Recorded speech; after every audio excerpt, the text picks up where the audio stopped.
అదరకొట్టే కారం రంగు రుచి ఆచి కారం పొడి. ఆర్టిఫిషియల్ ఇంటెలిజెన్స్ రంగంలో ప్రపంచ స్థాయి గుర్తింపు పొందే దిశగా తెలంగాణ ప్రభుత్వం మరో భారీ అడుగు వేయనుంది.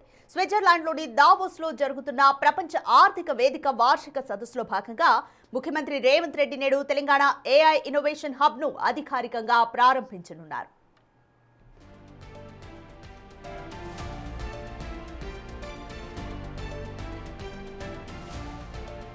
ఈటీఏఐహెచ్ కేవలం ఒక కార్యాలయం మాత్రమే కాకుండా ఏఐ ఆవిష్కరణలను వేగవంతం చేసేందుకు ప్రపంచంలోనే తొలి స్వతంత్ర ఏఐ ప్రయోగ వేదికగా పనిచేస్తోంది.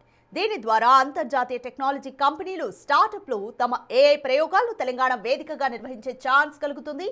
తాము కేవలం పెట్టుబడులు మాత్రమే అడగడం లేదని, ఏఐ భవిష్యత్తును నిర్మించే ప్రతిభకు తెలంగాణలో పెద్దపీట వేస్తున్నామని ముఖ్యమంత్రి రేవంత్ రెడ్డి ఈ సందర్భంగా స్పష్టం చేశారు.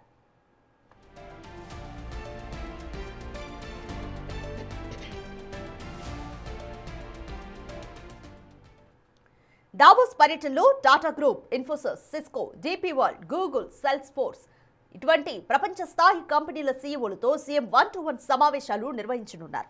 రాష్ట్రంలో పెట్టుబడులకు ఉన్న అనుకూలతలను వివరిస్తారు. రాష్ట్ర అభివృద్ధికి కీలకమైన క్యూర్, ప్యూర్, రేర్ విధానాలతో పాటు భారత్ ఫ్యూచర్ సిటీ, మూసీ పునరుజ్జీవం వంటి ప్రతిష్టాత్మక ప్రాజెక్టులను గ్లోబల్ ఇన్వెస్టర్ల ముందు ఉంచనున్నారు.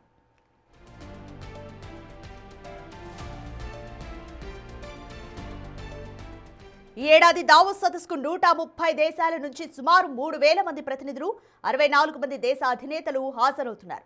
ఇంతటి భారీ వేదికపై తెలంగాణను ఒక గ్లోబల్ ఇన్వెస్ట్మెంట్ హబ్గా మార్చడమే లక్ష్యంగా సీఎం రేవంత్ రెడ్డి తన ప్రసంగాలను సిద్ధం చేసుకున్నారు.